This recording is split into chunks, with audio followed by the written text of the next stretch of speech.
Buenas tardes, mi nombre es Wilson Gómez, adscrito al consultorio jurídico de la Corporación Universitaria Americana en el área de penal. Hoy vamos a tocar unos temas referentes al consultorio jurídico para su mayor comprensión. Uno de los principales problemas que estamos teniendo en el consultorio jurídico de la Corporación Universitaria Americana es cuando a ustedes se les asigna la carpeta para que lleven a cabo la práctica de su caso y no saben por qué línea se lleva. Es decir, si opera la ley 906, la ley 1826 o incluso la ley que hace poco salió a mediados del año pasado, que es la 1908. Entonces, lo primordial que tiene que hacer cada uno de los estudiantes es verificar cuál es el delito por el cual se está desarrollando el proceso penal y determinar cuál es el procedimiento que debe aplicarse.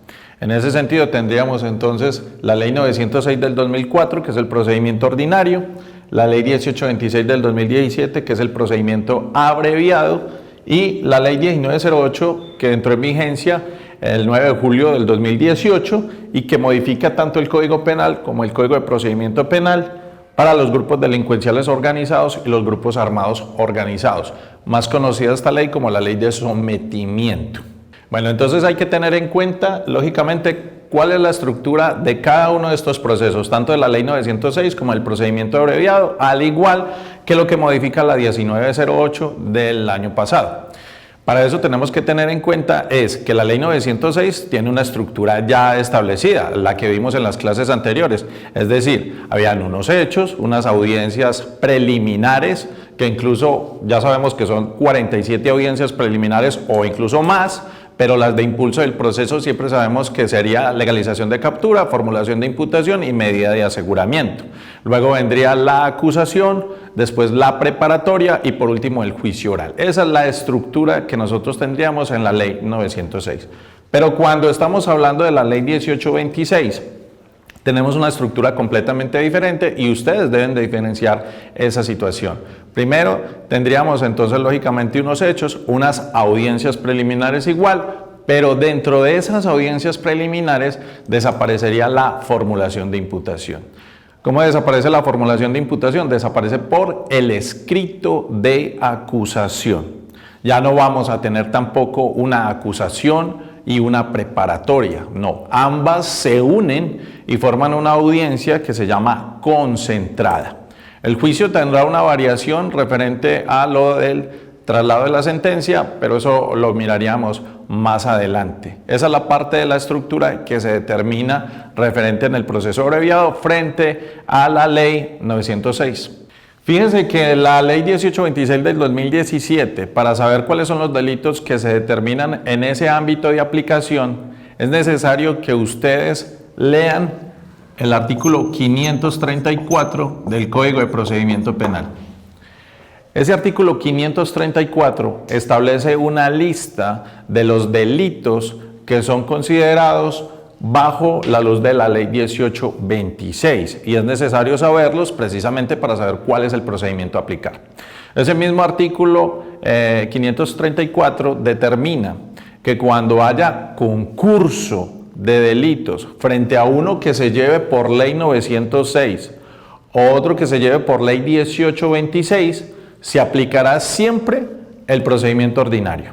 Es decir, como lo subsidiario sigue la suerte de lo principal. Ya la ley 1908 del 2018, que como les dije modifica el Código Penal y modifica el Código de Procedimiento Penal, en cuanto a términos de libertad se refiere, que es una modificación bastante sustancial, tenemos que tener en cuenta que esta ley entra a aplicarse siempre y cuando estemos hablando de grupos delincuenciales organizados o grupos armados organizados.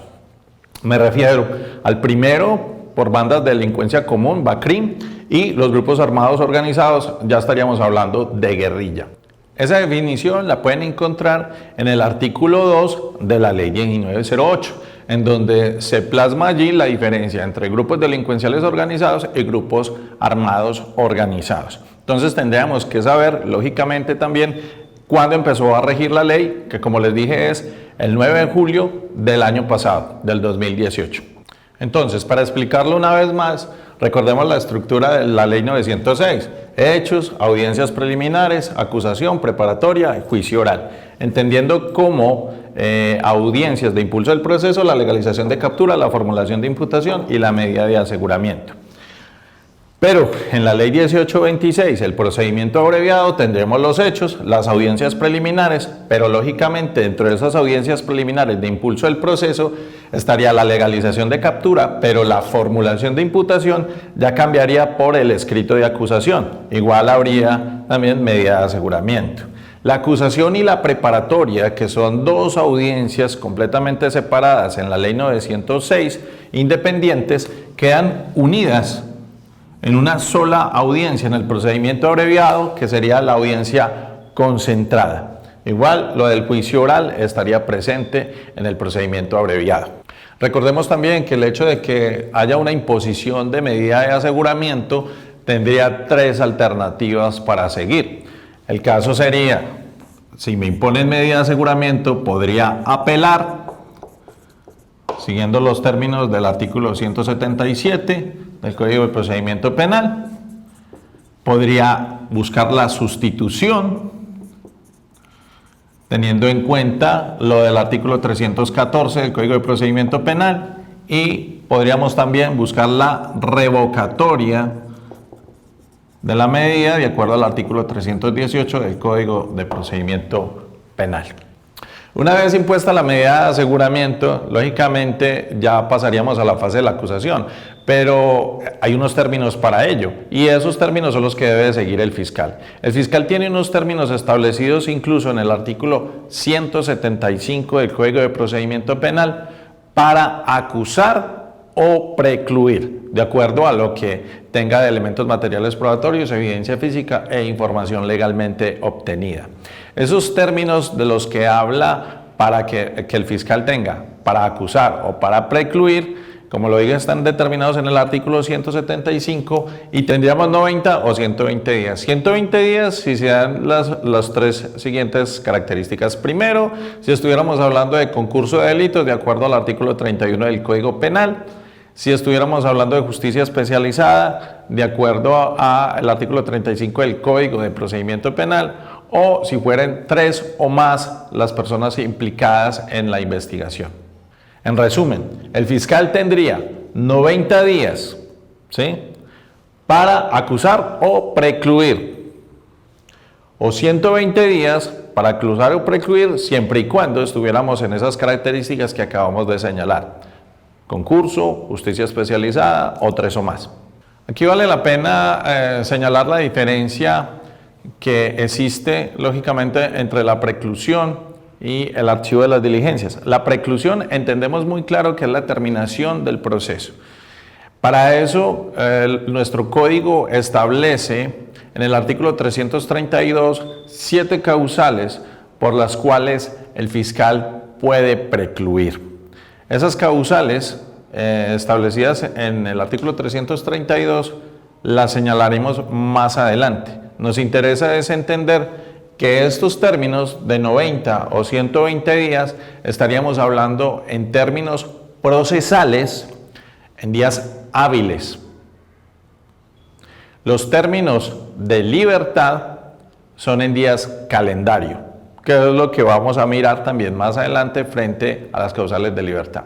Retomando entonces, el fiscal tiene para precluir, de acuerdo a las causales del artículo 332, que ya sabemos que son 7, y para acusar, de acuerdo al artículo 336 y siguientes. Tengan en cuenta que la acusación es un acto complejo. ¿Por qué es un acto complejo la acusación? Porque se da en dos momentos. Se da en un momento escrito y en un momento oral. Primero tendríamos que tener el escrito de acusación y luego el desarrollo de la audiencia de acusación. El escrito de acusación tiene que tenerse en cuenta todo lo señalado en el artículo 337 del Código de Procedimiento Penal. Realmente ese es el control formal que existe de la acusación. Lo que cambia en el deber ser, porque en el deber ser, de acuerdo a muchos doctrinantes, debería de haber un control material de la acusación. En este sentido, solamente existe el control formal de la acusación, que debe cumplir ese escrito con los lineamientos del artículo 337. Pero, aparte de eso, no solamente está el escrito de acusación, sino la audiencia de acusación.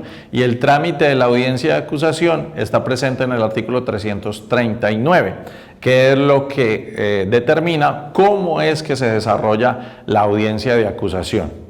Volviendo a la situación de los términos de 90 o 120 días proyectados en el artículo 175 del Código de Procedimiento Penal, deben de tenerse en cuenta una circunstancia que es bastante importante, es decir, ¿qué pasa cuando el fiscal deja vencer los términos, bien sea de 90 o 120 días? El fiscal perdería competencia y tendrían que designar un nuevo fiscal para que tome a cabo la decisión de si acusa o precluye. Ese nuevo fiscal se le da unos nuevos términos. Esos nuevos términos establecidos en el artículo 294 serían 60 o 90 días. 90 días si estamos frente a justicia especializada, si hay concurso de delitos o son 3 o más las personas investigadas. En caso de que ese segundo fiscal también dejase vencer los términos proyectados en el artículo 294, la única decisión que podría tomar el fiscal sería la preclusión. De hecho, si ustedes miran la causal séptima del artículo 332, ahí está establecido la situación de la libertad por vencimiento de términos proyectados lógicamente en el vencimiento que deja pasar el fiscal. Todo lo contrario a lo que pasa en el procedimiento abreviado. En el procedimiento abreviado entenderemos entonces que existe el escrito de acusación desde las audiencias preliminares.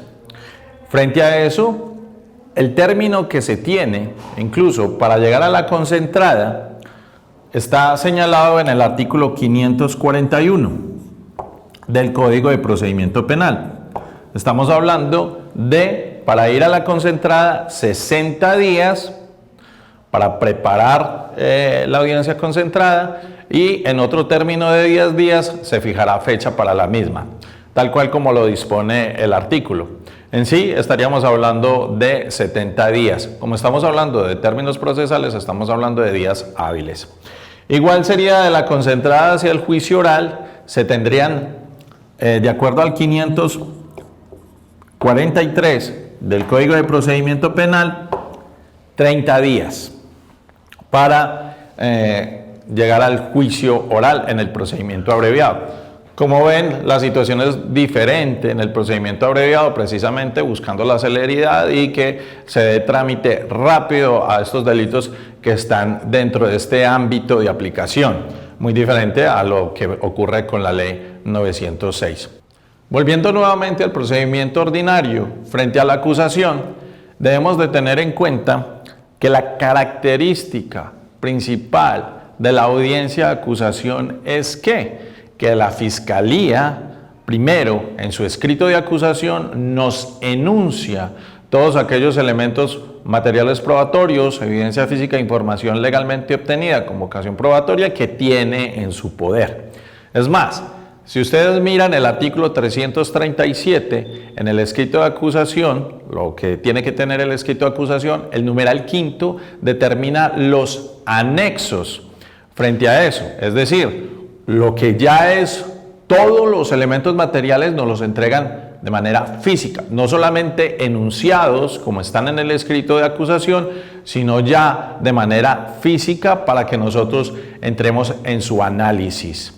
Ya en esa audiencia de acusación, que el trámite está señalado en el artículo 339, se le pregunta lógicamente a las partes si tienen el escrito de acusación y todos señalan que sí tienen el escrito de acusación o tendrían que señalar que no tendrían el escrito de acusación para que sea entregado inmediatamente.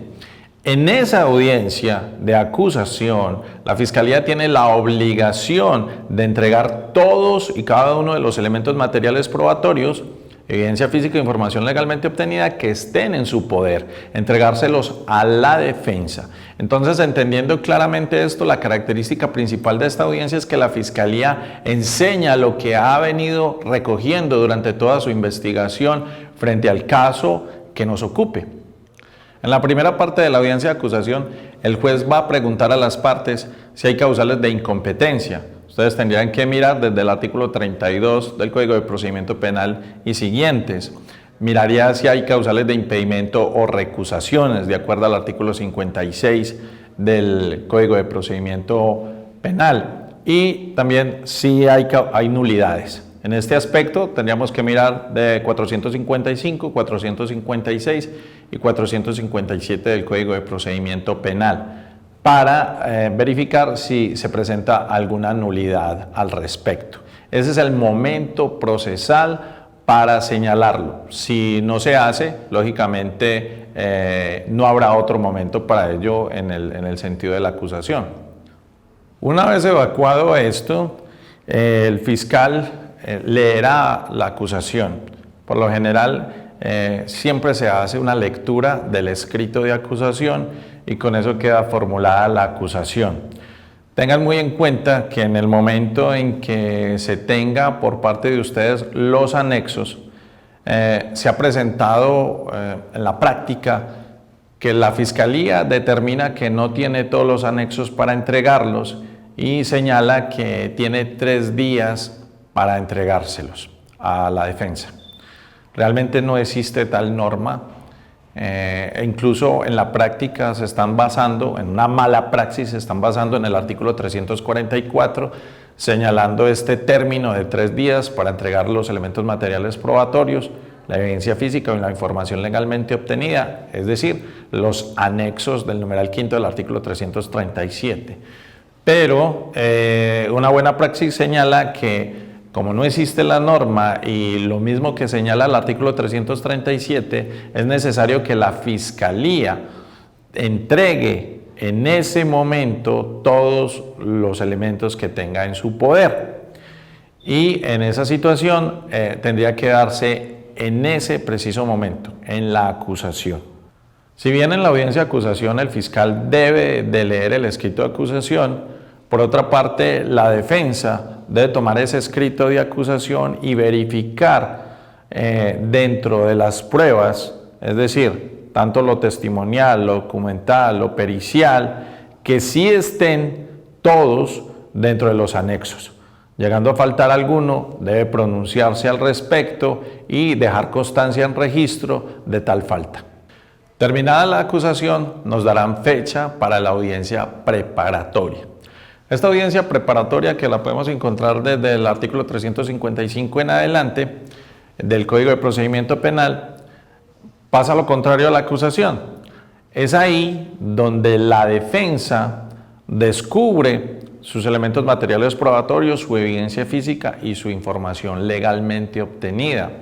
Nosotros tenemos esa facultad de acuerdo al artículo 268. Debemos de investigar también que nos puede ayudar a contrarrestar la pretensión de la Fiscalía frente a su acusación. El artículo 356 determina el trámite de la audiencia preparatoria y encontramos en primer lugar que el juez debe verificar si todo lo que enunció la Fiscalía e incluso algo que haya quedado por fuera fue descubierto en su momento para la defensa. Aquí hay que tener en cuenta algo muy importante y es el artículo 356, que es el que determina el trámite de la audiencia preparatoria, en donde se determina por parte del juez aquello que se descubre extemporáneamente, es decir, para que me entiendan, lo que no se enunció en la acusación o no se descubrió en la acusación, no lo puede entregar la Fiscalía en la preparatoria. Tendría que haberlo enunciado, al menos, para poderlo descubrir en la preparatoria. Si no lo hace, entraría el ámbito del rechazo del juez. El juez lo rechazaría y no entraría, lógicamente, en el proceso para practicarse en juicio oral. Fíjense que en la preparatoria es el segundo momento para aceptar cargos. Recordemos en las clases pasadas que el primer momento de aceptación de cargos es en la formulación de imputación. Lógicamente, en el proceso ordinario. En el traslado del escrito de acusación del procedimiento abreviado también se podrían, lógicamente, aceptar cargos. Pero en el proceso ordinario, el segundo momento es en la preparatoria. podría aceptar cargos y lógicamente la rebaja de pena iría hasta una tercera parte, siempre y cuando no estemos hablando de un caso de flagrancia, puesto que la rebaja sería completamente diferente de acuerdo a los cuadros que establece el artículo 301. Dicha rebaja está establecida en 8.33 para el caso de que estuviéramos en audiencia preparatoria y fuese un caso de flagrancia, de acuerdo a los 5 numerales del artículo 301. Entonces, teniendo en cuenta esa situación, lo que sucede también en la preparatoria es que el juez hace una especie de embudo donde analiza tanto lo que pide la fiscalía para que se practique en juicio, lo que pide la defensa para que se practique en juicio, y hace un filtro de dichas peticiones. Para ese filtro, él puede rechazar, inadmitir o excluir, que es el filtro del que estamos hablando, que hace el juez para que se practique esto en el juicio oral. ¿De qué estamos hablando? Cuando el juez puede rechazar, lo estábamos analizando ahora, es decir, cuando no se enunció en la acusación ni siquiera y quiera introducirse en esas evidencias en la preparatoria, pues lógicamente se rechaza porque entra a destiempo, no fue lógicamente descubierto en la acusación, ni siquiera enunciado. Cuando se inadmite, el juez inadmite es cuando lógicamente la evidencia no es ni conducente, ni pertinente, ni útil. La conducencia la encontramos en los medios de prueba, testimonial, pericial, documental, tal cual como lo establece el artículo 373 del Código de Procedimiento Penal. La pertinencia y la utilidad, 375 y 376 del Código de Procedimiento Penal, son las que determinan lógicamente que ese elemento material probatorio o esa evidencia a la que estamos hablando en la preparatoria sea muy útil y muy diciente para practicarse en el juicio oral. Vamos a encontrar su definición lógicamente en estos artículos antes señalados. La situación de excluir lo determina el juez es frente a que si estamos hablando de la ilegalidad o la ilicitud de esa evidencia, puesto que lógicamente tenemos que aclarar esto que muchas veces confunden, qué es ilicitud, qué es ilegalidad. La ilicitud es la violación lógicamente de la Constitución, de los derechos fundamentales establecidos en la Constitución, y la ilegalidad es la violación de la ley como tal. Hay que hacer esa diferencia y en eso va la parte de la exclusión por parte del juez en la preparatoria.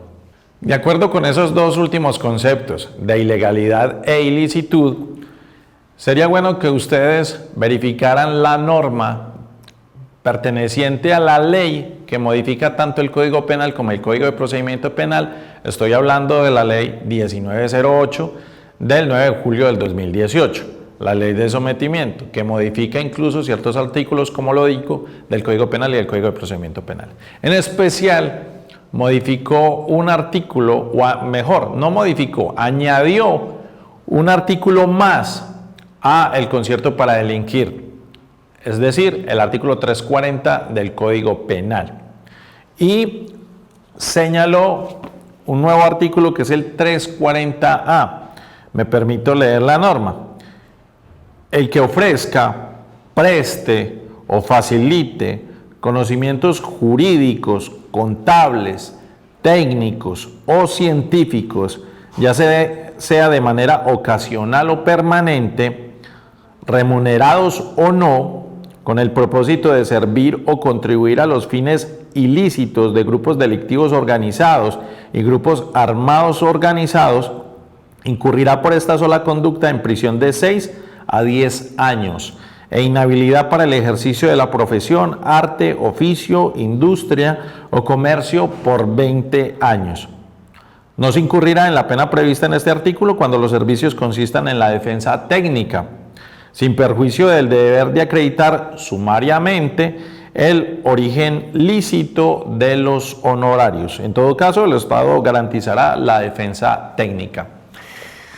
Sería bueno que ustedes se tomaran el punto de analizar este artículo frente a esos conceptos de ilicitud e ilegalidad y determinar qué posible derechos o qué posibles, digámoslo así, afectaciones tendría este artículo frente a la implementación como tal de la Ley 1906 para los grupos delincuenciales organizados y grupos armados organizados.